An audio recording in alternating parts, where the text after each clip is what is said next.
I like to sit on my pancakes.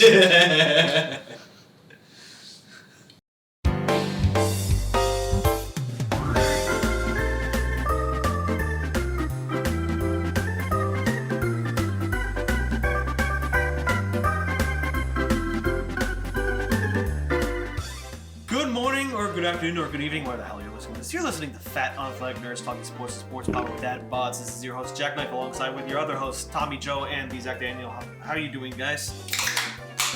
Fantastic. Good to hear. Boogity, boogity, boogity. Let's go podcasting. Now I'm doing better. Oh, okay, hold on. I'm not doing that great. Okay, we're there. The precious Ying. The precious Yang. Please sponsor us, Yingling. Please. I think between the three of us, we drink plenty of Yingling. Yeah, exactly. I'm about to donate and just be like, Yingling, look, this is just a donation to RWB. Is that what this is? Yeah. Yeah, it's for veterans. Yeah, for veterans. For the vets. You know, I do want to say, not to get political, but ever since the whole Bud Light thing has happened, it's been so hard to find a Yingling Light and Flight. Really? Yes. Why?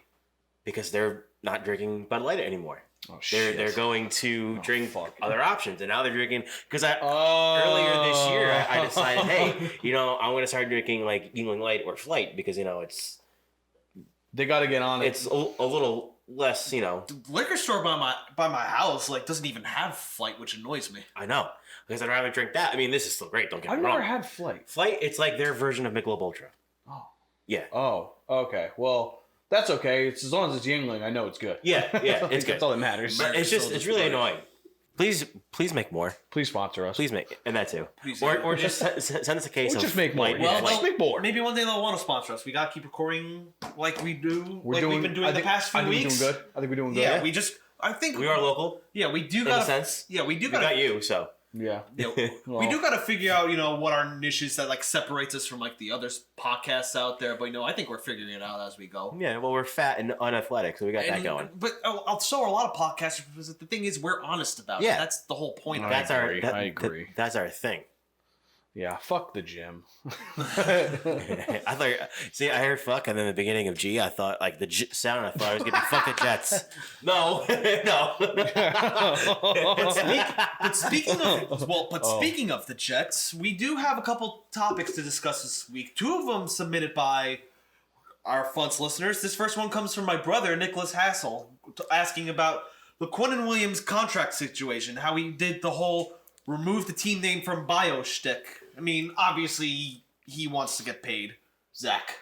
Oh, yeah, no. I mean, I saw that. I didn't even know about it until that came in by Nick. And, I mean, I think he deserves to get paid. Me too. Have you watched him the past couple of years? Yeah, this guy needs to get paid. He's too important to the Jets defense. I don't think he deserves freaking Aaron Donald money, but no one deserves Aaron Donald money. Aaron Donald is arguably one of the best players we've ever seen in our entire lives. Yeah, but let's do a comparison. Like the other team that plays at MetLife Stadium, the Dexter Lawrence of the Giants, he's got a 4-year deal, $90 million. I think Quinnen Williams should get at least that bare minimum. At least, I think more. After getting more into the Jets over the past couple of years, because I've liked what Joe Douglas has helped do to this team and all the things they've tried to correct. I mean, he's got people wearing his jersey, right? Yeah. You gotta keep that guy. And apparently he's and I actually looked into this. It's apparently kind of a nothing burger. Kind of like the next topic we'll talk about. But it's kind of like a nothing burger in the sense that he's apparently in good standing with the organization. He just wants to get paid. He does a lot for the community. He's loved by fans. Dude, he's a beast. He's a beast. Pay the man. Just I think the Jets should go in and pay the man. Your defense is so fantastic already. And per Brad Spielberger of PFF, I don't remember what the hell PFF stands for, but he's projected to earn a 4-year contract with $96 million total. More than Dexter. Yeah, I agree. That would be go for it, man. I think the Quinnen Williams name thing, I didn't even realize that was a drama, but it's probably just, I don't know, maybe he was really just oh, all right, let's do this, and I'm just working on a contract, Know your worth, I guess. Know your worth, bro. But yeah, Right, good. We got through that one quickly. Like, I didn't want to talk baseball today, but one, this was submitted by a good friend of mine, Chris Cunningham. By the way, Chris Cunningham was a man who suggested Youngblood for you to review. Okay, yeah, I still have to get on that. I've been a little bit busy with the house hunting lately. Yeah. Who needs to live? Just buy a house. Just buy a house. You just give them money and they give you keys, right? Like, yeah, that's how it works. Exactly how it works. But that's how it should work. But even if Chris didn't submit this, I was going to talk about it anyway, because you kind of can't escape it. And let's try to make this quick.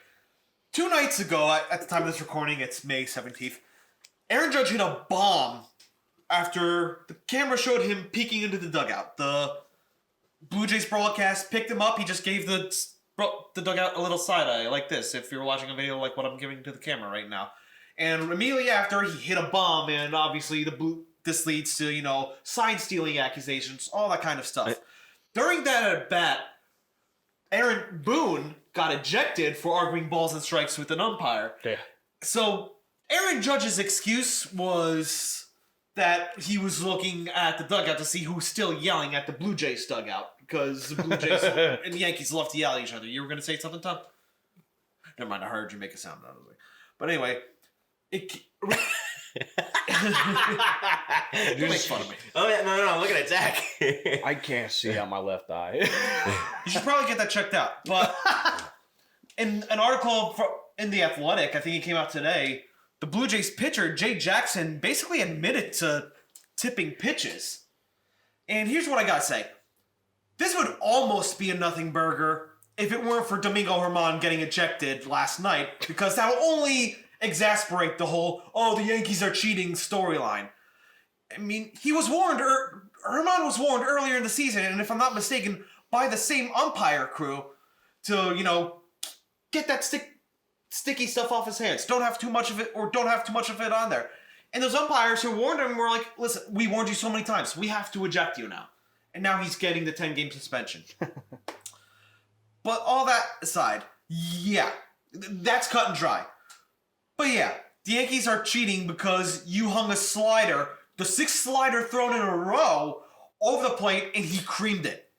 The managers, particular John Schneider of Blue Jays, who called someone Fat Boy last night, got into a petty war over where the first and third base coaches were standing.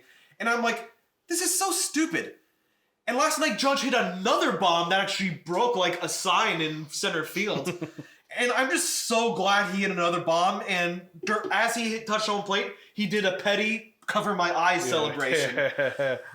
As far as I'm concerned, if Judge was in fact sign stealing, if you pick up on something, as long as it's in the middle of the diamond and you're not like using technology or whatever, yes, use it to your advantage. Yes. Like, that's on the pitcher to, not make it known. Sign stealing has actually been a real thing for a long time. It's just that the Astros and supposedly the Red Sox or whoever in that scandal used technology. I feel like if you make it obvious, that's on you. That's exactly. Like if you don't do a good job to hide what you're doing, that's on you. I'm almost positive a legendary pitcher, Randy Johnson, everyone should know.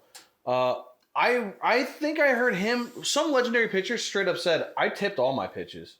Like, I was showing signs every time. And he didn't say it, but the truth is he was just that damn good. Like, it's like Mariano Rivera. You know what he was going to throw? He knew he was throwing a cutter. Like, and very rarely did it not work. But yeah, that reminds me. I think it was a college game where I don't remember what schools they were, but the runner on third, this wasn't necessarily stealing a pitch, but he picked up on what the pitcher's rhythm, and he stole home before the pitcher was like even ready to throw. That's how a lot of stealing home happens. They know the guys like, mannerisms at the on the mound.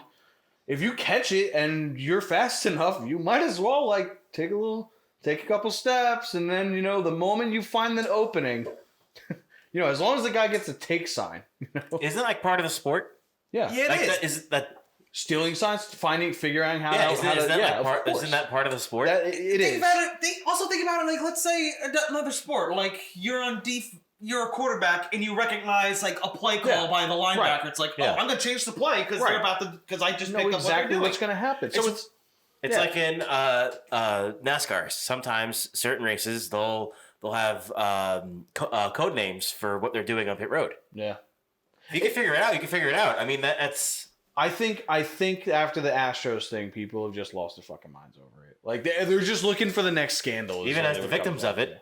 Yeah, Yeah. right. I mean, Yeah. For real. I'm kind of over it. I'm kind of over it yeah. at this point. Well, to be fair, I mean, fair. the Yankees didn't beat the Astros last year at all. No one else did, but the Phillies got 2 on them. So Yeah. at least there's that. Like, But anyway, anything else you want to add on before we baseball. get to No, I'm good. no, baseball. I mean, we're in the middle of the season. Yeah, I'm still in a NASCAR mode, which sucks because I'll be in NASCAR mode because like once the playoffs happen for baseball, then actually I think the NASCAR playoffs happen first September. I think yeah. Yeah, so I'm really the NFL is the only sport that I can give my full attention to. Right. Besides racing, and the Colts suck. Well, Hopefully not this year. I mean, I'm gonna try and do a little bit more in-depth NFL stuff because I think you should. I'm really into it and I know a decent amount of what's going on. And my God, maybe I'll just do a betting show at some point. Like just go ahead and throw a spread out there every week. And also, I'm looking at futures right now and shit. There's some.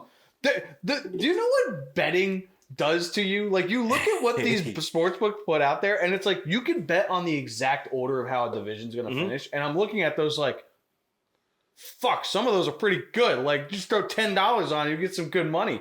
But like I don't know, like I can't wait for football season, but we got a while for that. So right now it's just we're just going through the marathon of baseball. And basketball is. Well, here we go. Well, basketball is over for me. I've had so many rants about the Rangers on this show. Zach, you haven't had a good rant on one of your teams in a while. Well, I mean, I'll be fair. I'm not like the most in tune with basketball, but I follow the Sixers very closely. I followed them for many years. Basically, honestly, since they got Joel Embiid. Like the moment they got Joel Embiid, I knew that guy was going to be good when I saw him at college. That was years ago. I think 2015 or something like that. So yeah, do you want me to just go right into what happened this weekend? Take it, do it, my friend. All right. Do it. All right, so we'll just give the quick rundown of the Heat won. They beat the Knicks.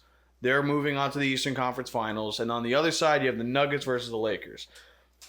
The other team playing the Heat is going to be the Celtics because the Celtics essentially just put Old Yeller down. Like, the process is fucking done. The process is over. I'm done with it. It wasn't... People were saying when Ben Simmons left the team, it was over. No. Joel Embiid was the process. And it's fucking done. The verdict is failure, all right? It's over. I'm done with it. After years of getting away with mistakes, like not signing Jimmy Butler to a long-term contract, signing Tobias Harris to a long-term contract, keeping Ben Simmons for well past the way, just Ben Simmons, the entire saga was a fucking mistake. Like, at this point, we're done. The Sixers fans are done. That game 7 was so fucking bad. We want blood. Like the fallout from that is nuclear at this point. Like it is just radiating shit at this point amongst the fan base. Like everyone's losing their fucking minds. And I'm serious. No one is off limits in the eyes of the fans anymore. You got names listed here. So yeah, the names listed have to be. We'll start with Glenn Rivers. The guy who doesn't deserve to be called Doc. I'm good. I'm gonna. Get me another one. I'll be finished by the time this rant is done. Wait, his name is Glenn? His name, yeah. Oh, you didn't know? His name is Glenn Rivers, but everyone calls him Doc, even though he hasn't been a doctor of shit since he won in 2008 with that loaded Boston Celtics team. Since then, all he has done is rack up records, like those odd NBA records of losing really, really important games. Like he has a horrible record in elimination games. Basically, like Game 6 and Game 7, he's lost 10 straight Game 7s. Basically, if you hit Game 7 and Doc Rivers is your coach, you can guarantee the team that you're watching is not going to be motivated to win. And update, great job. I'm glad he's fired. It should have happened last year. I don't care if it was only 2 years. How does his teams always come up short in the big fucking games? And like his coaching there's times where he was a good coach. And there's times where it just made no sense. We would have the Sixers would have a 20-point lead. He would put all bench guys out there, and all of a sudden that lead would shrink to like 2, or maybe even just disappear. So Goodbye, Glenn Rivers. You don't deserve to be called Doc. That name has been revoked. The Doc has been revoked. Tobias Harris is another guy. Now, look. Was he ever a superstar? No. So why did we fucking pay him like a superstar? Why did he get a max contract? There's no fucking reason for this when you had Jimmy Butler right there. He should have been the one that got the money, but he knew the writing on the wall for the team was a joke. Everything was a joke when he was here. Luckily, they got rid of that coach. Luckily, they got rid of that other slouch who was talking shit on Instagram who hasn't played in like 2 fucking years. Oh, yeah, I saw that. Yeah, like, who are you? Like totally Sixers unrelated. Shut the fuck up, dude. You don't have mental health problems if you're just gonna keep picking on the team that you were afraid of fucking playing for, okay? Yeah, I don't know. Tobias Harris is not a superstar, but we paid him like one. And somehow, even though he was never going to reach those expectations, he played even lower than those, like way lower than those expectations. And somehow, he was the best scorer on the team in Game 7. He scored the most points with 19. 19. Oof. Joel Embiid, like in the regular season, was scoring 30 plus a game or more. He was like the scoring leader. Joel Embiid shrunk in the playoffs. We'll get to him in a moment. The next guy up is James Harden. Another guy that I want out. Fucking get the fuck out of here, James Harden. The only reason anyone was pumped for him to get there is because he wasn't Ben Simmons. Because Ben Simmons was a little bitch boy, all right? And he didn't want to play, and he said it was mental health, and everyone fell for it, and then the trade happened, and because everyone fucking hates Philadelphia, they basically said, oh, Ben Simmons, they're making a mistake. I think they lost the trade. The Nets won. He went to the Nets and didn't play, and the very next year he played a couple games, and he then went out again. The guy's is a mental midget. He sucks. But we were like, oh, James Harden. James Harden. Oh, he scores. He used to be an MVP. He was amazing. Yeah, he's not good in the playoffs, but it's James Harden. It's not Ben Simmons. He scores. We're forgetting I think he's 36. I don't even know how old he is anymore. He's find that for you right now. He's not prime James Harden is what he is. And it's like we knew he wasn't. What? He typed in James, and the second one, the first one that popped up was James Gandolfini. Hey, no, I hate James Harden.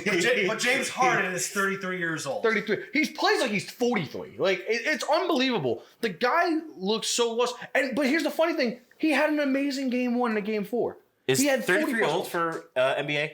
It's kind of it's over the hill, but you know. Because to put it into context, that's it's your the prime. twilight of your career, realistically. To put it into context, Steph Curry is 35 and he's still fantastic. Yeah, no, it's not. It's kind of more. It depends on how LeBron is still. I mean, LeBron entered the league when he was 18 too. Yeah, because I was gonna say because in the NBA it's kind of like the NFL where you're drafted and right. Yeah, well, yeah, but the NFL you kind of have to play out of college. Yeah. These guys can do one. They have to do 1 year of college and then they go into the NBA. Oh, okay. So they're usually in like 18, 19. So it's not like the NHL or I think MLB too, where you could still play for your college. Like one dummy who keeps making headlines. And actually, I like JJ Redick's defense of him. John Morant is only 23 years old. It's true. He's only 23, and technically speaking, he hasn't broken any laws. But let's get back to the fucking ring. So anyway, James Harden, I swear to God, at one point I thought he was shaving points. I thought he was throwing the fucking game. There was a point he does this thing all the time where he attacks the basket. And then instead of like actually going for a shot, he's not doing it. He's really just trying to draw a foul. And he basically like collides into someone, like falls down in a heap. And then tries to get a foul. And sometimes he gets it, sometimes he doesn't. So when he doesn't, it looks really fucking stupid. There was one play where I swear to God no one touched him. He tripped and then like just flung the ball out of bounds. The very next possession, oh, by the way, well, I'll get to the Celtics. But the point is, he looked like he was so bad, it looked like he had money on the under in the second half. Like, it was fucking ridiculous. So yeah, he could get the fuck out of here. He can go to Houston and take Daryl Morey, the fucking GM we got, the wizard GM we got, who just brought James Harden. Everyone else has been a waste of time. He could go too. And then we bring up Joel Embiid. I don't want to go too hard, but I have to. It comes to the process. We've waited. It's almost been 10 years. He's been on the team for almost 10 years. Have you guys even made it past the second round? The reason the process happened is because we couldn't get past the second round. Then they tanked. Then they got Joel Embiid. Then they started getting better. And since then, they have not made it past the second round for what, 4-5 years in a row? They can't get past the second round. And just when we had every excuse for Joel Embiid for years in the past, the injuries, which is another thing. He's injury prone. I can't fucking trust. Every May, it's like I get mad at the Phillies, even though there's nothing going on in baseball. And then Joel Embiid gets hurt. So there's really nothing else to do but get mad at the Phillies because I just know the Sixers are going to get eliminated in the second round. So when he's healthy, though, and in the regular season, he does deserve the MVP in my book because he's amazing. And one-on-one with Jokic, who won it 2 straight years and I guess should have won it this year too, he fucking dominates him. He's an amazing player. He's top 3 skill-wise when he's healthy. And somehow, in the game that matters most, Game 7 of a playoff series against your hated rival, you fucking choke. You sleepwalk through an entire second half. Not even the first half. He didn't do well in the first half, but the second half, the whole team looked like a bunch of fucking zombies.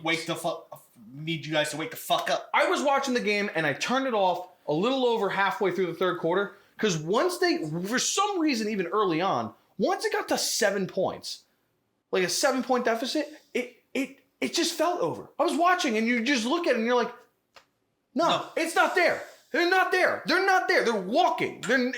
Nothing's going right. Yet again, failure in the biggest of spots. Congrats on the MVP, dude. Just congrats. Wasn't there like footage of him walking back to the locker room and he still had like a smile on his face despite losing Game 7? I don't even know. I don't even fucking care. Like, off the court, I don't give a shit anymore. On the court, win the fucking games. I turned it off in the third quarter. It was just ridiculous. And yeah, I gave my order of pink slips to hand out, but I basically kind of did it in order. And Doc Rivers already got his. But man, I don't know. It feels like if Joel Embiid doesn't leave, I don't know what they do. I don't know what to do anymore. I don't know who comes to this game. And apparently the story was either it was going to be Doc Rivers or James Harden. As in, one of them was going to be exited. Well, Doc Rivers is exited, so are we stuck with James Harden? Are we going to give him a max contract? Because that's apparently what's on the table. Why not both? Why not both? Why are we not doing both? Get them both the fuck out of here. Get Tobias out of here. He sucks. I just fucking can't. I'm good. I'm good. And Tom's having his moment in the I know he's got allergies too. It's the same deal I fucking have. Fuck allergies, bro. But I'll give the Celtics their kudos. Jason Tatum, from the last 3 minutes of Game 6, when the Sixers choked that game away, the last 3 minutes of Game 6 and all of Game 7, dude went fucking crazy. He could have been blindfolded, shooting with his left hand backwards, and that ball was going to drop from half court. Like, he could not miss. Jaylen Brown, not much different. If Jason Tatum didn't shoot the ball through the hoop, fucking Jaylen Brown did too. And Robert Williams was apparently a big move by the Celtics that they made in Game 6 to make he was like a defensive guy, more or less. But man, he certainly locked it down defensively, and he got some chances on the offensive end. So, yeah, that Celtics team, there's a reason they were in the championship last year, and there's a reason they're moving on again. It's partly because of the Celtics and partly because of the Sixers. So that's all I got to say. Have fun, NBA fans. You get to watch the Heat and the Celtics versus the Nuggets and the Lakers. If it's the Nuggets and the Heat, America's not watching. I just feel it, but I hope that happens. If it's Lakers Celtics, I am 100% watching. Oh, fuck yeah. But honestly, I want the Heat. I want the Heat and the Lakers to repeat that bubble championship that everyone made fun of, including myself. Because now, I mean, everyone was like, oh, the Mickey Mouse trophy. Well, if they get back there again, I mean, they already kind of proved that it wasn't some fluke, you know. But that's all I got for basketball, and there's my fucking rant on the Sixers. It's just a little discombobulated, but you know that's what happens when you get fucking pissed off. You know? I get it. Trust me, I get it. It's bullshit. So I guess we could shift gears here and go into. That's a car thing. If you haven't listened to the recent episode of Armchair Racers, go give it a listen. It's the episode right before this. It's out right now. Yep, it's on. Up I right haven't promoted it yet, but it is out right now. Work has been a little crazy. But anyway, so a little bit of NASCAR news. So this past weekend, NASCAR was at Darlington. They had a throwback weekend, which I don't know if you watched any of it. I saw some of the cars. They look fucking sick. Yeah. So, before the race, NASCAR honored his 75 greatest drivers. Jimmy Johnson was finally added onto that list. Nice. I mean, it wasn't a matter of if, it's a matter of when. I mean, Yeah, right. I guess they saved the best for last, you know? It's crazy. He won 7 championships in 10 years. Wow. 10 years. That's Otto Graham levels. Now, 5 or 6 in a row. 5 in a row. Wow. Five in a row. Now, when he won his last championship, he got a little help from cousin Carl. Now, Carl Edwards was a guy that was at the top of his game. And he got into Joey Logano on one of the restarts at Homestead. They both wrecked out. Carl Edwards, he goes up to Joey's pit box. He apologizes, and he's gone. They have the awards banquet later that month, and he announces his retirement, and he's gone. Imagine after, what was it, 2010, 2011, when the Colts lost to the Saints in the Super Bowl? That was 2009. 9. Okay, yeah, 9. So imagine after that, Peyton Manning announces his retirement, and it's radio silence forever after that. He's not on social media, nothing. Just radio silence. This great quarterback, just gone. Yeah. That's what happened with Carl Edwards. Gone. No social media, no nothing. He went. He kind of was like Captain. He was kind of like Clint from Avengers. Avengers. Just went back to his farm, and that was it. He was done. You know. Well, he was one of the 75 greatest drivers, so he was there, and everyone's asking him "Hey, you coming back? You coming back? You coming back?" And he's like, "No, I'm done racing." But he's kind of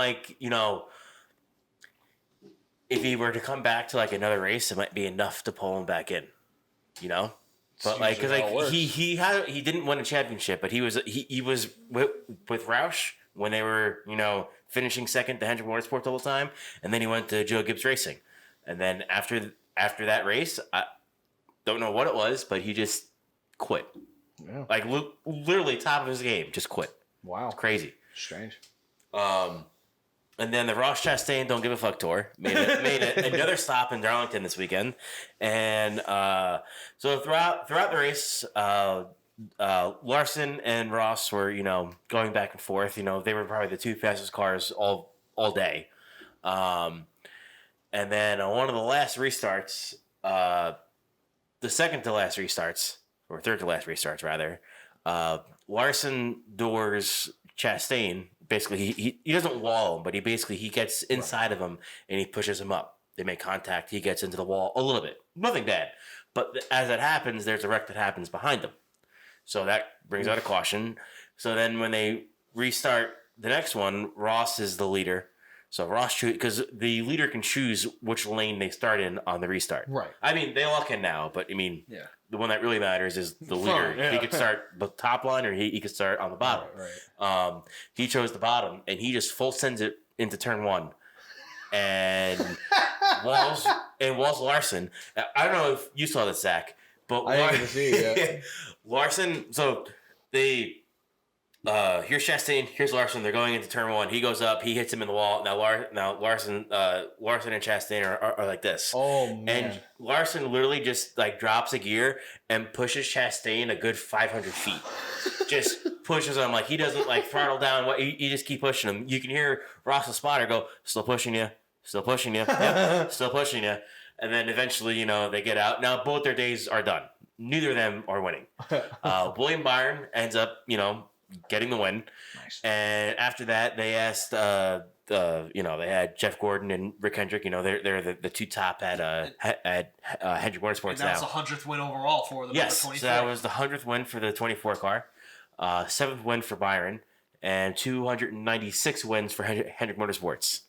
Wow. I'm hoping that I can see win number 300 at Pocono. But ooh, yeah.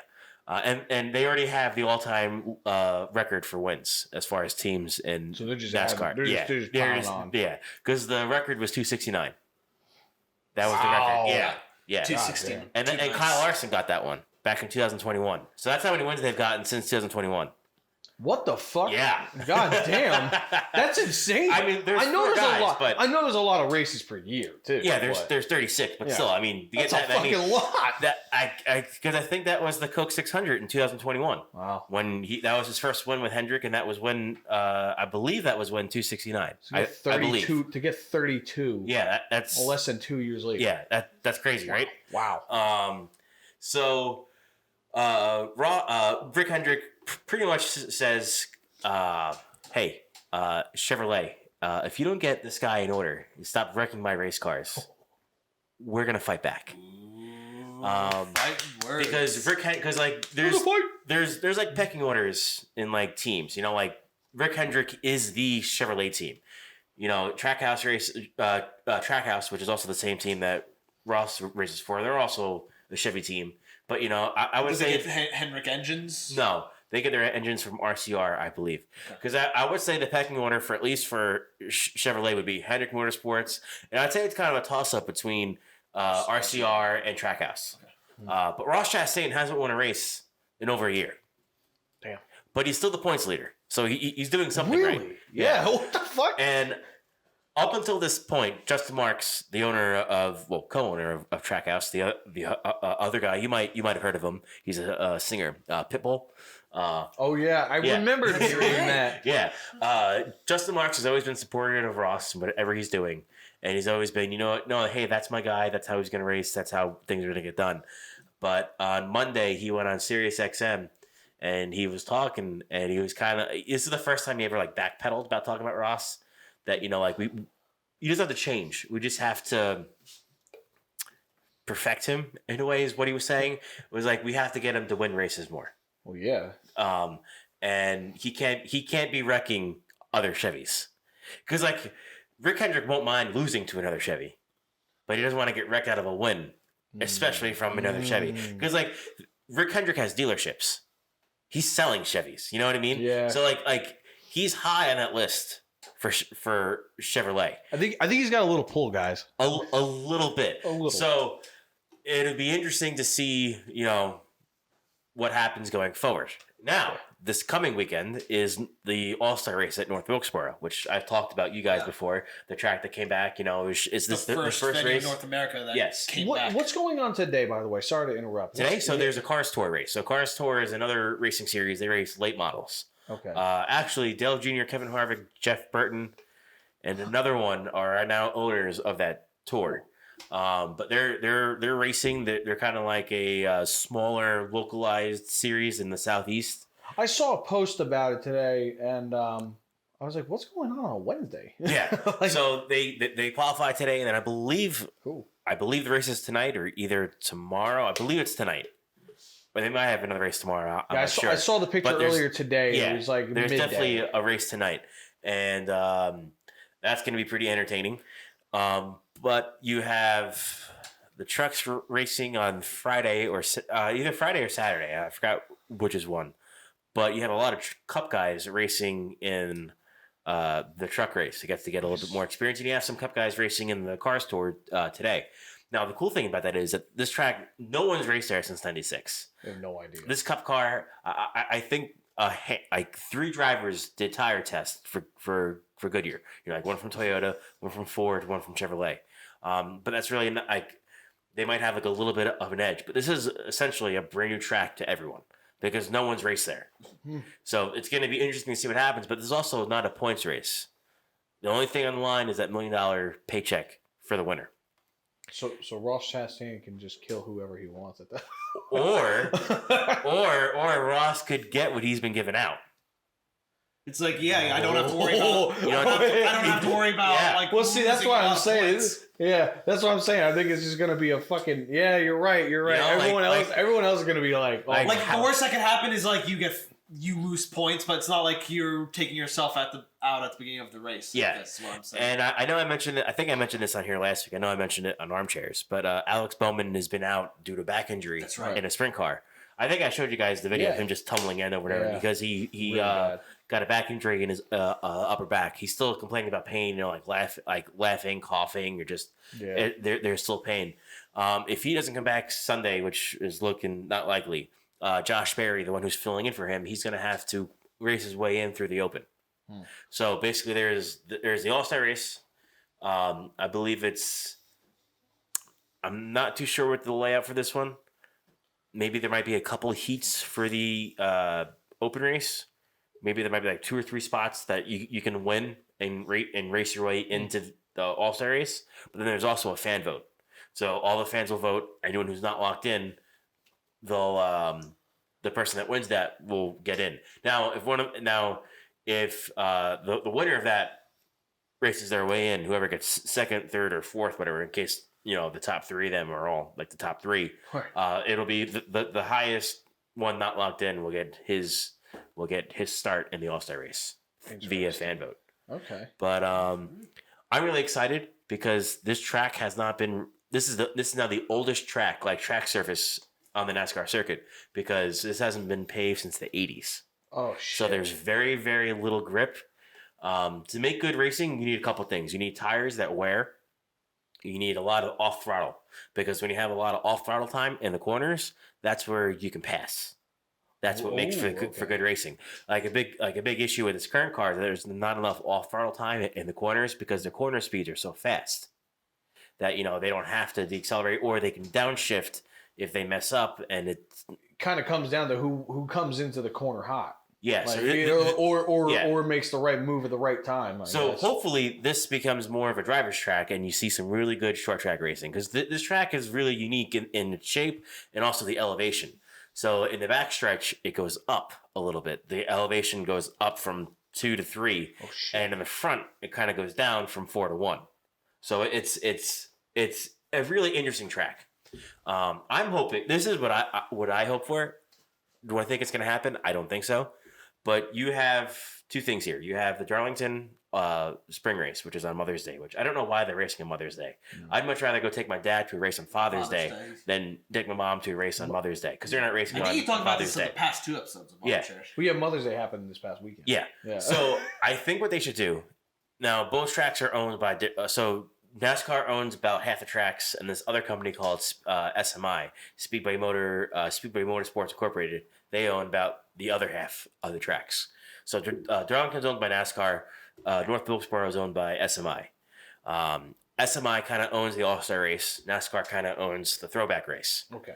What I would like to see is that now you have a racetrack that's pretty much preserved from 1996. I mean, yeah, they made the safety changes. They had to rebuild stuff that was just so worn, broken, you can't use it. But they try to keep the aesthetics, the vibe of the racetrack as it was back in 1996. Because I think I told you guys how they have the actual scoreboard where they're actually going to have someone there. Have to have someone doing that. Yeah, I would like to see them put the All-Star race at Darlington and have the throwback race at North Wilkesboro. I think that would be pretty cool because you already have guys that are running throwback schemes at North Wilkesboro that didn't run one last weekend. Yeah, I think you brought that up last week. I mean, it does make sense. It's like you're in a time capsule when you're racing there. Because Kevin Harvick is running. So this is Kevin Harvick's last year. Yeah. He's running a throwback to his first car. The Goodwrench car. The Goodwrench car. The white Goodwrench car, which Busch is doing it, so they have the Busch Light on it, but it's the Busch Light logo from 2001. So that's pretty cool. And Kevin Harvick no longer races with RCR, the team that he was with back in 2001, but RCR and Stewart Haas Racing, the team he currently races for, agreed to let him run the 29. Wow. At North Wilkesboro because it's a non-points paying race, so it doesn't matter. Well, it doesn't matter. But so he's running the RCR 29 on his car. That's so cool. So it just completes the look of it was the almost perfect if only it was Goodwrench instead. Yeah, if it was Goodwrench, but Goodwrench isn't really around anymore. I don't even know what the hell they did. They were the service department for Chevrolet. Okay, that makes sense. So now it's certified service, which is whatever. That doesn't have the same ring to it, No, but I mean, I think it's pretty cool. Everybody who went there, who's been to the track already, is saying it really is like the Field of Dreams. how like it's literally like you're in the middle of nowhere, and then all of a sudden there's just this racetrack. You just feel ghosts at that point. Yeah. It's. I'm really excited about this, and I can't wait to talk about it next week. Yeah. Talk about what happened. So what days again are these? It's just the same week. It's a weekend, It's right? It's this weekend, yeah. So you have the Cars tour tonight, and then you have, I think the trucks are Saturday. So you have the truck Saturday, and then you have the Cup on Sunday. I think I'm gonna see if I can find time and tune that in. I did turn last week's on just for the throwbacks, and I was like, cool. So you know what's and one more thing to add. I do know that for the qualifying for the All-Star race, they have a pit crew challenge. So they go down pit road. They have to go down pit road, pit the car, and then run a lap. Run a lap? Yeah. Well, not run a lap, but they have to, drive a lap, race a lap, and then the combined time from the pit stop and your time on track, put that together. That's how you start. Oh, okay. Yeah. So because they used to have a pit crew challenge like way back, like it was in whatever I think where the Hornets play, not the Hornets. Is that Charlotte? Yeah, where that arena. Okay. Where they would have a pit crew challenge inside, and then like the best pit crew would that's interesting. win. But now they kind of incorporated it into the qualifying format for the race, which I think is pretty cool. That's cool. Because it kind of gives these guys, a little bit of recognition that they don't really get. Yeah. And these guys, they're the one that are literally risking their lives for the team, going out on a street where cars are doing 70 miles an hour, changing tires and putting gas in the car, I mean, they're not going 70 miles per hour on pit road. Yeah, they are. Some of them are. Talladega, they go 70. Mm-hmm. Really? Yeah. Holy moly. Yeah. Isn't that like the top speed? Like you get penalized if it's over that? Yeah. So so on pit road, if you go over, and there's no speedometers on the cars. Oh, shit. So the way that they do it is that during the pace laps, they'll go down pit road, and then on the tachometer, they could like save it. So like, okay, I'm doing this speed. This is where I'm at, and then it'll light up when they're getting close to it, and then it'll start flashing when they're right on it. And then if it goes like yellow, green, and once it goes red, you're going too fast because they get the speed with loops. Very so they have like timing loops. So you can if you know where the loops are, you can kind of manipulate your speed on pit road. Like, hey, I get speed here, but I can't speed there because basically it's like they know how fast between the loops you have to go to get to that speed. Actually, I'm almost positive the post I saw about the Larson Chastain thing, because we're talking about the mechanics of this all. Yeah. Now. I think, wasn't the way he got did he get docked points or suspended or something like that? He got punished or something because they used telemetry to actually find out if he was pushing. That was a shit post. That was a shit post? Yeah. But they do have that data. Man, I hate shit posts. Yeah, no. See, I'm in the wrong group. I like shit posts when I understand everything. Now I'm just falling for shit. Damn it. That sounded fake. cool. Wait, telemetry? That's not. Yeah. Isn't that telemetry? Yeah. So okay, yeah, no. I'm just making sure I'm not talking about telekinesis. All right, no. Psychosomatic. So the telemetry actually played a role into the fine given to Wallace last year with when he fought Larson and delivery wrecked them. Yeah. Because they know how much you're steering, they know how much brake you're giving and how much throttle you're giving because they actually show that during the race sometimes. Well, that's why that shit post got me. That sounds cool. I was like, it sounded real, but I know, punishing someone. I was I was just kind of shit, that's great. If that was real, I would have been talking about it. Yeah, that's fair. That's fair. But that's pretty much all I got about NASCAR. All right. Again, if you haven't watched or listened to Armchair Racers podcast, give it a listen. It's the episode right before this one. If you're listening on the podcast, episode number 14. Yeah, Tommy and Alex go into it, man. Yeah. Somehow we find an hour and a half to talk about NASCAR. I don't know. It's crazy. It is. No. Well, it's time to get into hockey. There's some big news going on in the playoffs and even outside of the playoffs. Oh, dude. And you didn't show that picture of the guy from Barnyard for that whatever dude you were talking about. Brady Tkachuk? Yeah. Okay, I'll bring him on screen. This is what Brady Tkachuk actually looks like. No, that's the kid from Barnyard. No, this is the kid. No, that's Brady Tkachuk. But he looks more like Kevin O'Doyle from Click. That and Parker from Mr. Me. Oh, dude, that show gave me nightmares. Oh yeah, but I hate Brady Tkachuk. He's an asshole. If he became what I take him on the Rangers, in a fucking heartbeat. Yeah, well, there you go. Anyway, first the off the ice news, or not playoff related news. Okay. The Arizona Coyotes are all but dead in Arizona. They moved there in the 90s from Winnipeg to Arizona. It's just been shit show after shit show. Last night there was a vote by the residents of Tempe, Arizona, where the Coyotes currently play in a college arena that holds 5,000 people when it's not a hockey game. Wait, you said Arizona? Yeah. What did the Arizona not playing in professional stadiums? Because didn't the Cardinals play? Oh, they played in Sun Devil Stadium for a while. They did for a little bit, yeah. But they have their own stadium. So now they do. Yeah, so does the Arizona Diamondbacks and the Phoenix Suns too.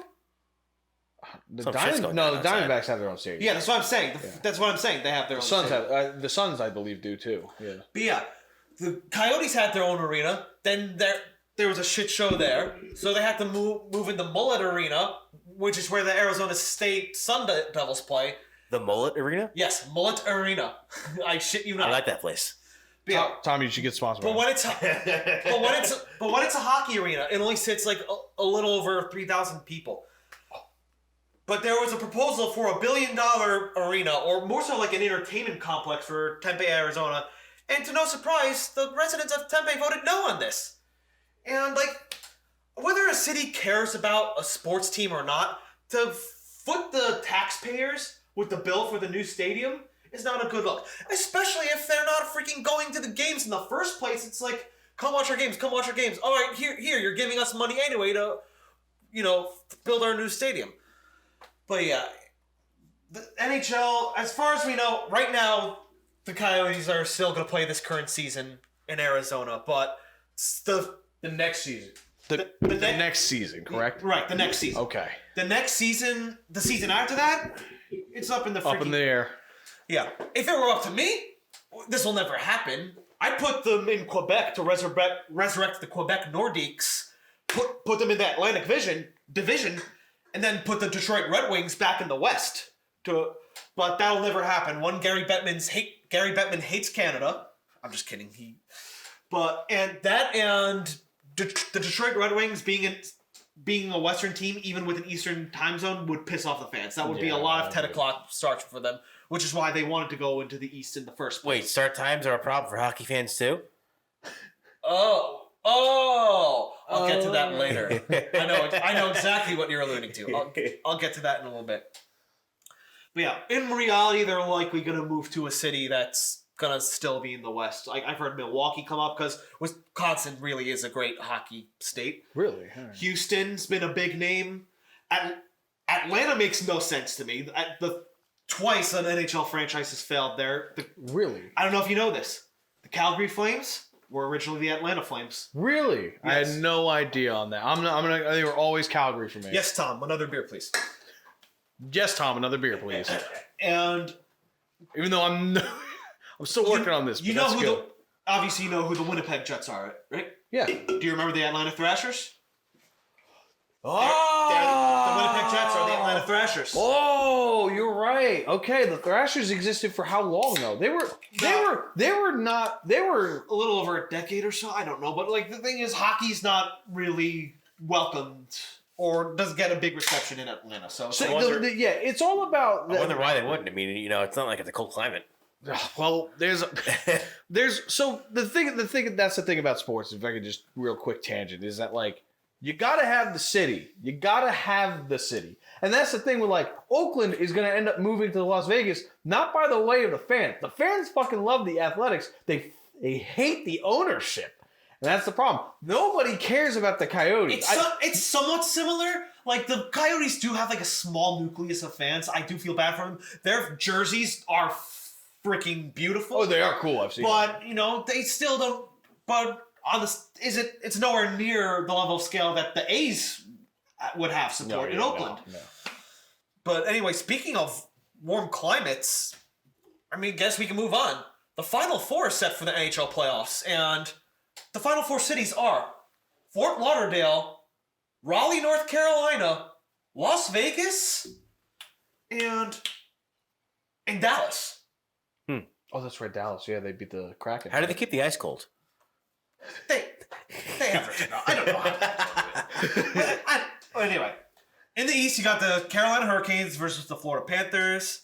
The Panthers disposed of the Leafs in 5 games. Nick Cousin won Game 5 with the OT, and that led to that iconic photo you sent me of Radko Gudas screaming in Joseph Wall's face. Like, that's in the moment. Like, that is a great photo. It really is. Tkachuk only had 4 points in the series. He still leads the team in points with 16, 5 goals, 11 assists. But he's so good that even when he's not putting up points, he's still making his presence known by being an absolute menace on the ice. I don't think he's going to win the Hart Trophy. Hart Trophy is basically the NHL MVP. Right. But like, I can see why he's nominated for it in this case. Their opponent, the Carolina Hurricanes, they demolished the New Jersey Devils in 5 games. Carolina is I've said it last podcast. I'll say this till you're all blue in the face. Carolina is a very well-structured team where the Devils are too young at this point. Former Ranger avenged the Rangers, Jesper Bratt, with the deflection in overtime to send the Hurricanes to the Eastern Conference Final. And the thing about the Hurricanes is, like, they don't really have, like, superstars. Don't get me wrong, I think Sebastian Aho is a star. The same you could probably make an argument for Andrei Svechnikov too, but he's injured. Nobody's running away in the points category on the team. They are the definition of a team. When they have the puck, they constantly attack, and they do it. And when they don't have the puck, they make it very difficult for you to establish offensive chances against them. Everyone has a role on this team, and everyone knows each other's role. Everyone does their job. I talked about it last podcast about how they were battling injuries, and their mentality is still just next man up. But things are about to get even better for them because this guy's going to come back. Zach, we haven't done this in a while. Can you pronounce this guy's name? Oh, let's fucking do it. Say it again. Wait. You've heard me say it before, so. Teuvo Teravainen. Zach's just looking in confusion. Give me a moment. You've heard me say it before. Wait till I get back from dude, sometimes you see these names and just sound like fucking sound effects. Yeah, right. Wait till I get back from India. I'm gonna sell him. I'm gonna go with him on the Teuvo. Okay, guys. But that sounds Spanish though. But that last name doesn't sound Spanish. Teuvo Teravainen. Probably it's Teuvo. Teravainen. Is it Teuvo? It's gonna be like Jonathan Smith or some shit. Yeah. Kyle. The whole thing. Teuvo Teravainen. Teuvo Teravainen. Shit. I think I said Teravainen the first time. I think he got closer. I'm gonna give it to him on that one. I think he got the better one. As far as the series goes, I mean, I think the Hurricanes are the best coached team. I think, like I said, Rod Brind'Amour, in my opinion, is the best coach in the NHL.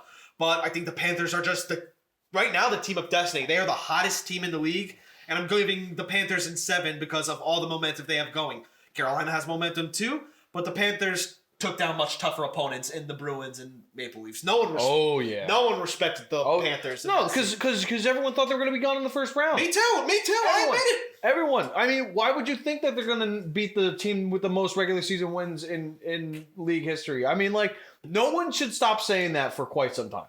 Like, they lost in the first round of playoffs. Yeah. And into the West, you got the Golden Knights versus the Vegas Golden Knights versus the Dallas Stars. The Stars beat the Kraken in 7 games, and I'm not gonna lie, nothing against the Stars. I like Tyler Seguin, Jamie Benn, and Jason Robertson, but I wanted it to be the Western Conference Final of the 2 recent expansion teams. How cool would it have been? Yes, dude. I don't understand hockey, man. Prove their worth. I mean, they kind of are. Like, they're coming through the ranks. The Kraken are going to be back, and they're showing they're up and coming. But, Jake Ottinger, the goalie for the Stars, was a little inconsistent in the series, but he still stood tall when the Stars needed him to the most. He was only like 20 or so seconds away from a shutout in Game 7. But he allowed the 1 goal, but hey, that's all the Stars needed. Rupe Hintz with the goal in that game. He continues to roll. Wyatt Johnson scored what turned out to be the game winner. And the other series, the Knights beat the... Wait, did I say... I just realized. When I talked about the last series, did I say Vegas Golden Knights beat the freaking Kraken? Well, I'll find out when I'm editing this. I think But yeah, the Dallas Stars beat the Kraken. You're cut off. Yeah. Jack, you're cut off I from am your cut own beer. Put it down. Throw it back. Think of the children. Throw it back. Throw it back. But, yeah, good thing I realized that. Fuck But the yeah. kids. But yeah, now the Vegas Golden Knights.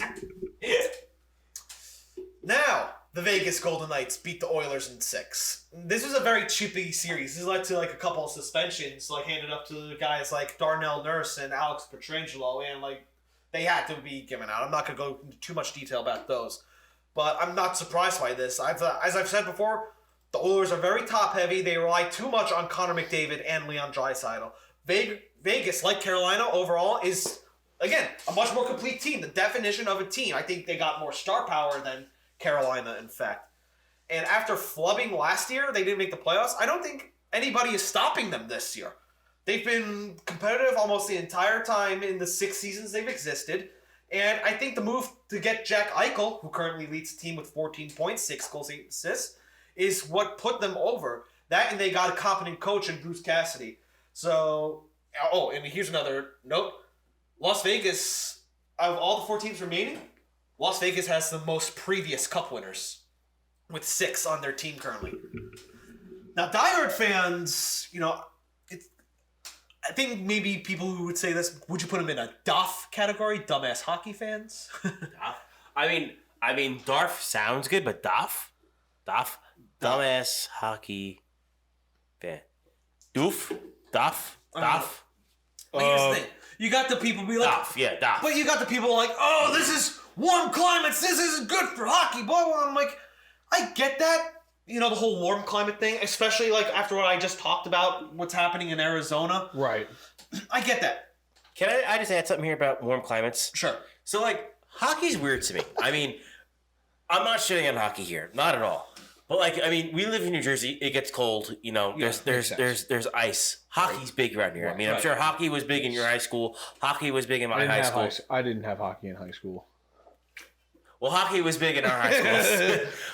Like, how do you appeal to someone that lives, like, in Florida, for example, where, like, you have fishing, you have fucking boating, you got how do you appeal hockey? Here's how you put out a team that wins. Look at the Vegas Golden Knights, Tampa Bay Lightning. Tampa Bay Lightning. But like, it just Vegas right now. If I grew up I live in Jersey, where like hockey is a big thing. You got the Devils and you got the Rangers and the Flyers, even the Flyers in South Jersey. Yeah. I don't hate hockey. I'm not a hockey fan, but like I can't imagine like someone that grew up in Florida their whole life giving 2 shits about hockey. Or someone in Arizona giving 2 shits about especially Arizona, in the sense that the Coyotes were not the entire time they've existed there. They've only made the playoffs 5 times. Because how many years is that? How many years is that? Let's see. So I'll look it up for you. Baseball, you can play that anywhere. I think 1996 they moved there, but double check that. But like baseball, you can play that anywhere. Football, you can play that anywhere. You could race anywhere. You could do basketball anywhere. Like hockey to me just seems like such a niche thing. I was about to say that. How do you market that to warm climates? And again, for the upteenth time, you put out a team that wins. Because unlike back in the original 6 era, where they didn't have the technology to like put ice rinks in places like Miami or Texas, now you do, and it's working out pretty well. They're able to keep the ice pretty good for the most part. I mean, every once in a while you get like an issue, but like so do the places up north. Oh, I'm sure. I mean, because like hockey season isn't just the winter. I mean, they're playing right now. Obviously, it's fucking 80 degrees outside. So I have But here's the thing. I'm gonna go hold that thought. By the way, we're gonna confirm it or. Oh no, I didn't. I'm sorry. Let me confirm that, and then you continue. I have a thought of my own. Yeah, but listen, I get the whole like complaint. It's like, oh, these isn't traditional hockey markets, blah blah blah. But at the same time, if you want this game to grow and get the maybe eventually get ESPN to respect it, which we'll get into in a little bit, you need to dip into places where it's not traditionally thought of. Let's look at the 4 teams that are remaining. The Stars won the Stanley Cup in 1999, and they've been back to the Stanley Cup. Where? Stars where? Dallas. Okay. Yeah, they've won. Yeah, and they have won. Yeah, they moved away from probably the hockey state, Minnesota. Okay.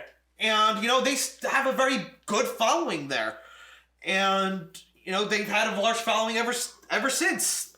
If Florida wins it, if the Florida Panthers win it all, that could do wonders for hockey in that state, considering their cross-state rivals won 2 of the last 3 championships. Vegas? I mean, the Golden Knights are a hit. Zach, you've been there. You can't escape them. So I'll bring up my point. To confirm what you said, you were right. 1996, I did not know they were the Winnipeg Jets before that. Yes, they were the original Winnipeg Jets. And then they went to the Phoenix Coyotes, and then in 2014 they became Arizona, because apparently we can't specify where we live, because that's how probably unpopular they are. How funny would it be if they moved to, if Arizona moved to Atlanta? It's like Atlanta. What was I going to say? The Atlanta Jets. I'm brain farting. No. The Arizona got Phoenix's old team, and then Atlanta gets... No. Cut me off. Don't worry about it. Okay. Now I remember. No. Arizona gets Winnipeg's old team, and Atlanta goes to Winnipeg, and then Atlanta gets Phoenix's old team. It's kind of like a triangle. Okay. Yeah, a triangle. Triangle is what I meant to say. But anyway, you were saying? Oh, okay. So to go to the Las Vegas thing, basically, I know urinating tree. Shout out to urinating tree. We love you, man. He's the one that previewed me to the Arizona stuff. He's a big hockey fan. I remembered him. He seems to shit on Las Vegas fans in general about, like, for the A's moving there and the Raiders and you know, just doesn't he makes fun of Las Vegas fans because he says basically it's like a smattering of Las Vegas people and then a bunch of, like, people from out of town. Now, so I believe that. Right. But I believe that. No, he's saying, like, a lot of away fans, not the home. Okay. No, so I want to say this. I don't know about that. Personally, when I was there, there was a lot of people at that Avalanche game. I wanted to go. I saw the highlights. I was like, that looked pretty fucking sweet. Like, I don't remember what the result was. I just looked at the highlights. I looked at the fucking the crowd. It looked pretty hype. I would have loved to have gone to that. So I think for an environment, it does help that Las Vegas. What, they went to the championship their first year? Yeah, they lost, but they went there. It's kind of a good way to start. So, but I don't know. I mean, look, I don't live there. I went there one time in my life for a 4-day weekend. It was awesome. It had nothing to do with sports. That was the emo fest, right? Yeah, man. When we were young. When we were young, yeah. Yeah, no, it was dope. But I mean, I saw Raiders and Vegas Knights gear everywhere. Yeah. So, like, I don't know. I mean, like, maybe it's overplayed. I have no clue. It doesn't help that the Raiders stink. But the Knights, why wouldn't you root for this team? They seem to be good. Like, really good. And the final example, the Carolina Hurricanes. They moved from a traditional hockey market. Well, they kind of competed, like, with both Rangers and Bruins, like being the Hartford Whalers. Moved to Carolina also in the 90s. Whalers. Yeah, that did exist. And then 2006, they won a championship. They've been to the Stanley Cup, and they also went to the Stanley Cup in 2002. They have their following, you know? Yep. You do need to dip your toe in, like, these non-traditional markets, you know? But the way you do it, by most of it, is the team needs to be good. The Atlanta Thrashers weren't very good in their time in Atlanta. The Arizona Coyotes are a disaster. Like I said, only 5 times going to the playoffs. 1996 to today. So that's 20, almost 30 years. That's since Wilkesboro has been closed. Yeah. Wow. And if I'm not mistaken, of those 5 times when they went to the playoffs, I think they only won a round once. I wonder how many playoff games they've even won. And that was 2012. They made it to the Western Conference Finals, but lost to the Kings. Wow. Well, but anyway, let's. Sorry, that was a good tangent though, Tom. But yeah, my prediction is Golden Knights beating the Hurricanes in the final. I just think they got more. The Hurricanes beating the Panthers in the final is what I meant to say. But I am partially rooting for the Hurricanes, like, simply for the fact that the 3 former Rangers on their team in Jesper Fast, Derek Stepan, and Brady Shea. But that's just me. That's fair. Anyway, I talked all about how growing the game in non-traditional markets. You know, we want to grow this game. Hockey fans want to grow this game, but you know, it doesn't help when the network you signed up for to broadcast your games basically gives you the middle finger in, like, the most important time of the year. Oh my god! Now ESPN, has a contract with MLB for Sunday Night Baseball. And on Sunday, which was Mother's Day, the Oilers Golden Knights game was scheduled for 10 p.m. Eastern Standard Time. On a Sunday. Yeah.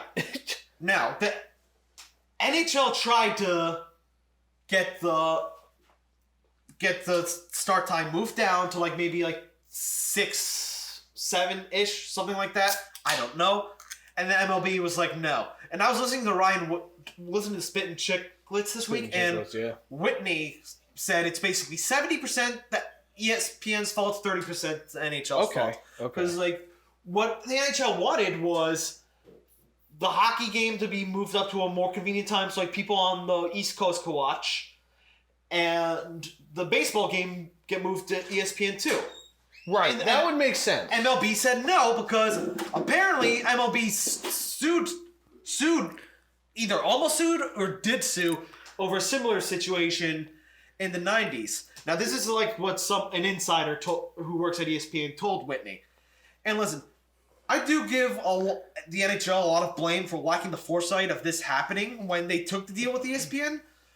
But seriously, I'd much rather be watching the best player in the world, Connor McDavid, be playing an elimination game other than some random regular season game between the Boston Red Sox and St. Louis Cardinals, who, if I'm not mistaken, neither team is doing very well. Wait. Are you talking about a network interfering with start times and what channel it's on? Didn't NASCAR get in trouble with this years ago? Years ago. It's still fucking going on. Yeah. Because, now I kind of get this. So do you know what was on Fox on Sunday? No. Bowling. Oh. Do you know what was on FS1 on Sunday? NASCAR. Now, it kind of makes sense to a point because, bowling isn't as big as NASCAR, and I'm sure Fox paid a lot of money to get the rights for bowling for the PBA. Yeah, wow. I love bowling. I mean, you're a big bowler. But, I mean, it makes sense because, they're probably going to use Fox to get the word out about bowling, and, they're probably going to use NASCAR to get people to watch FS1. Okay. But NASCAR, the networks have so much pull in what happens in the start times, and even down to the races. Like the Bristol night race, that's Fox's deal. Right. Fox wants the Bristol dirt race on Easter. Right. So it happens on Easter. Do you know how much money that is to lay out to put dirt on a racetrack, and for people not to watch? Yeah. I mean, you want the max amount of people watching. Exactly, because they want to fill that Easter slot. Because what's going on Easter? Nothing. It makes sense, but it really hurts to see how much networks have pull in sports schedules and just everything. Because NASCAR used to be at 12 o'clock, 1 o'clock. That used to be their start times. Right after church, you'd race home and you'd catch the start of the race. Then they started moving to later times, and now Dover, last year at Dover, I mean, granted, weather is weather and Mother Nature is going to Mother Nature. But at Dover last year, it was gorgeous up until about 3 o'clock. You know when the race started? 3 o'clock. 3 o'clock. We got 75 laps in, and then it rained. And then the race was on Monday at noon. Oh my God. Yeah, it's and here's the thing. I remember I used to work at ESPN. I don't know necessarily the politics of this, but the NHL has a deal like the NBA. ESPN and TNT broadcast the national games. You couldn't even go to TNT and figure out something there. And ESPN could have taken one of TNT's games. That. Oh, actually, speaking of scheduling, this whole weekend was shitty because guess what? That Sixers Celtics game I was reading was at 3 o'clock. Was at 3:30. Yeah, on a Mother's Day. Yeah, dude, people were out at lunch, brunch and shit like that. Yeah, NASCAR was on at 3 o'clock. I was at a dinner. They're always on at 3 o'clock. Yeah, I went to dinner. I went to NBA game on. I went to dinner at Rumson and they had the Sixers game on. Well, by the way, they also, I know it was game 7 at 3:30 on a Sunday. The last time they had played was Thursday. Now, most NBA games, they have a day in between. So it's game 6 happened on Thursday. I actually went out with some friends to Asbury Park on Saturday we went bar hopping and. Did you go see the Interrupters? No, I didn't. Alex was there. That was that day. Alex was there, yeah. Shit. And then I was at Asbury on Sunday. I was busy during the day though, so I didn't get to come out until later in the day. Oh yeah, the show was at night. But I went to Beer Garden. Anyway, this is not related. I was at Beer Garden Sunday. Anyway, I remembered before though, earlier in the day, I was telling them, I was like, yeah, I'm gonna come out because I wasn't sure if it was gonna come out. I was like, yeah, I'll come out, I'll have a couple beers, and this extra should be on. And he was like, no, that's tomorrow. I was like, what the fuck are you talking about? They played 2 nights ago, and he's like, yeah, I don't know. Game 7 Saturday night in Boston, 7:30. Why wouldn't you? 7:30 Saturday night. Come on, everyone's at the bars at that point. Prime time. What else is on 7:30 on at night? The XFL Championship. Is it XFL playing still? That's what I watched at the bar. I watched the 5 and 6 team. I don't even remember hearing about that. Yes, I was serious. Still playing? No, they just finished. They just had a championship. They just had a championship. The 5 and 6 someones beat the 10 and 1 someones. The 6 and 6 ones. You should have betted them. I don't know, dude. That had to be crazy. Yeah, I wonder what the odds were. We had the XFL on while we were getting ready for my wedding. Was that the XFL or the USFL? No, that was the XFL. Oh, you were getting ready for your wedding? Yeah. Yeah. We literally threw the pigskin on the beach. We literally and then we literally hit the goodie on the beach. Knock knock. Who's there? Go fuck yourself. But yeah, I think that basically wraps up all the topics we want to talk about tonight.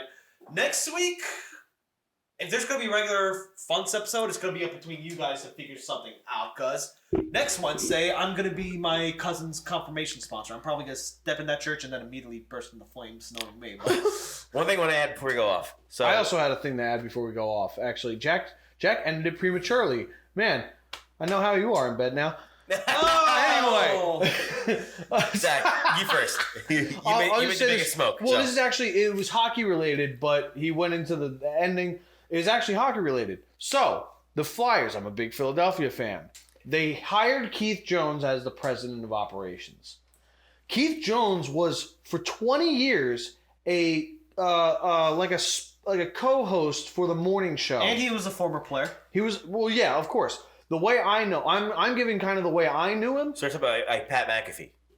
Sort of, yeah, but like, but he was a co-host for the morning show, and some days he wasn't on, some days he was. It seemed like they just gave Keith like the reins to just come on. They didn't talk about the Flyers. They don't have a reason for like the past decade to talk about the Flyers, in my opinion. And also it's more of an Eagles and the Eagles, Phillies, and Sixers. The teams that matter. They just dominate. They just dominate the media. It's just that's a Philadelphia thing. I don't know what it is.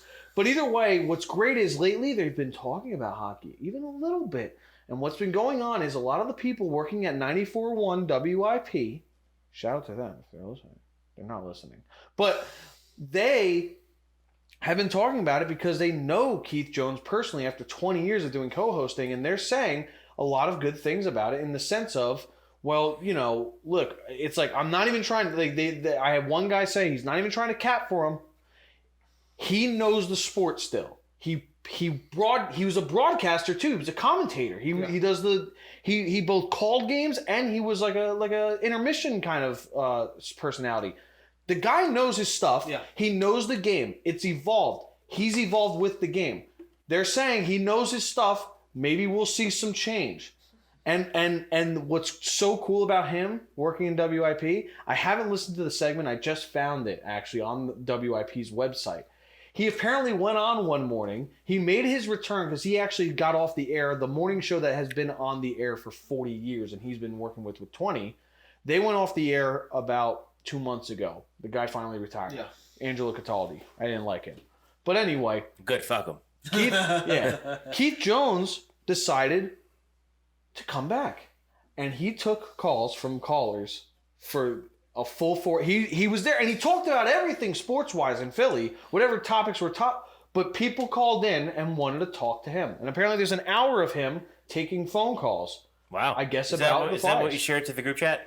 Like he's it was one of the posts. I didn't listen. I found an audio from Odyssey, the app, and he apparently went on the show and it was open season. Just Keith Jones, not the WIP co-host, the president of the Philadelphia Flyers is taking phone calls.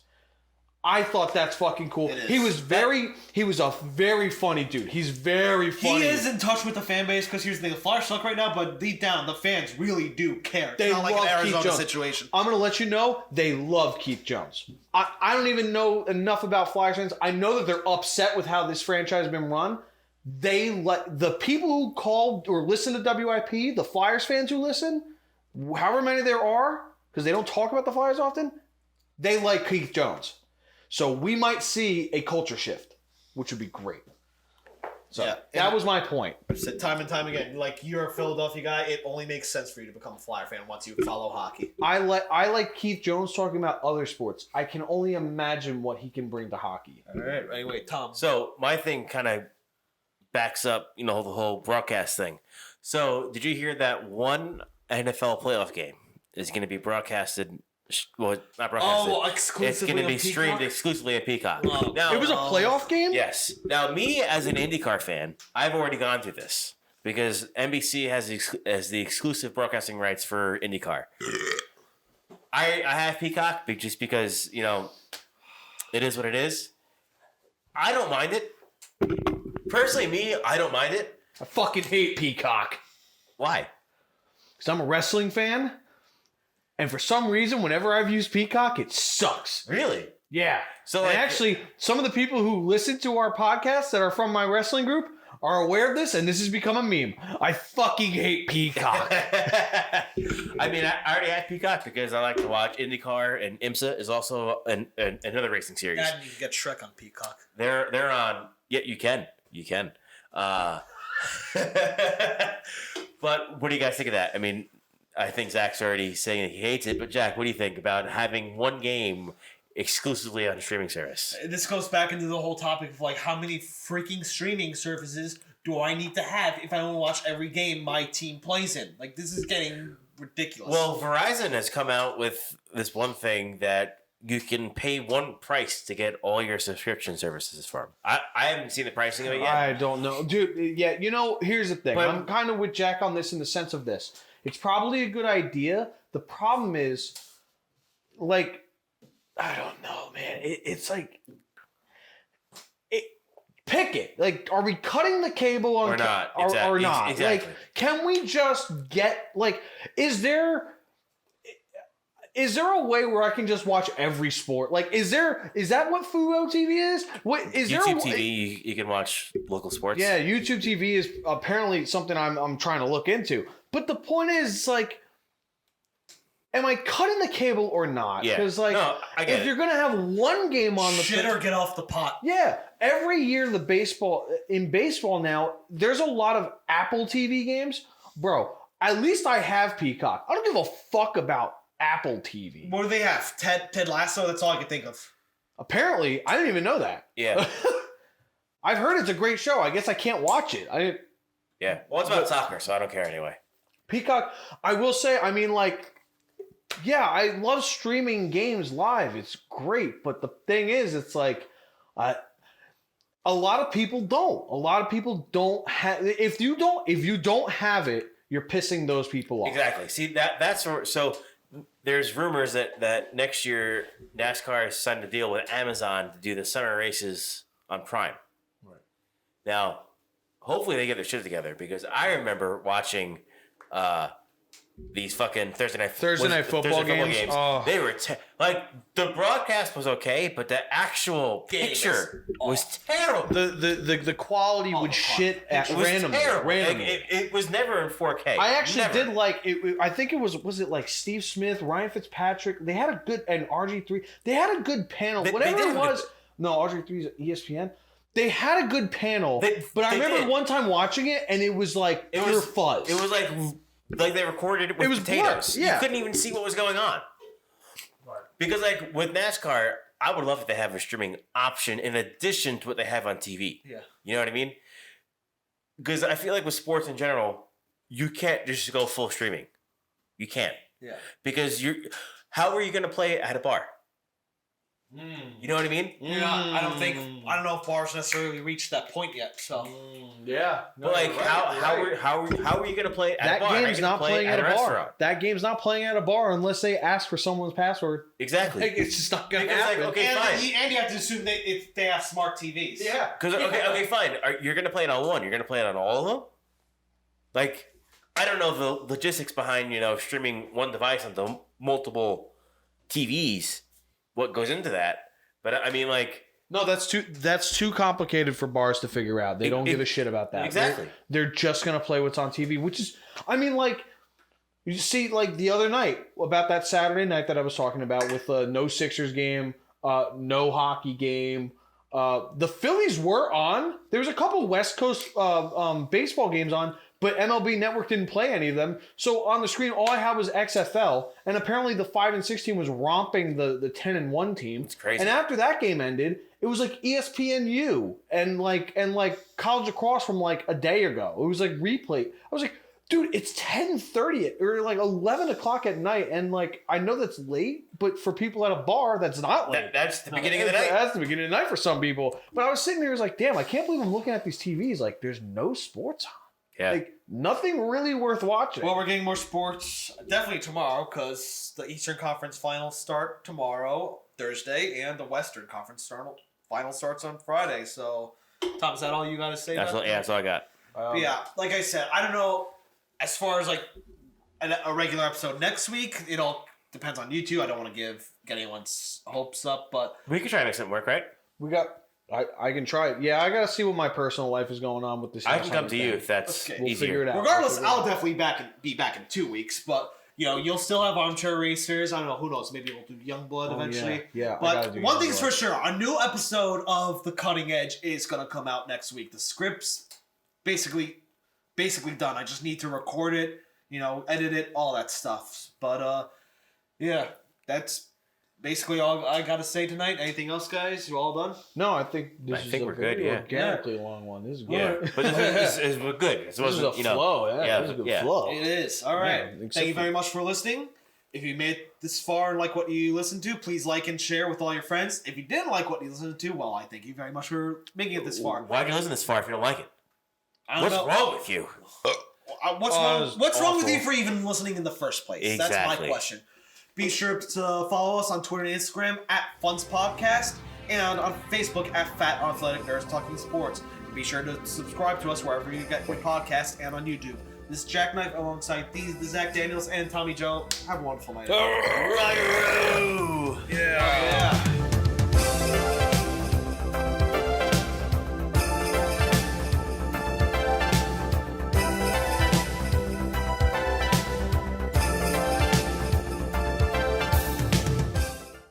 That was gross.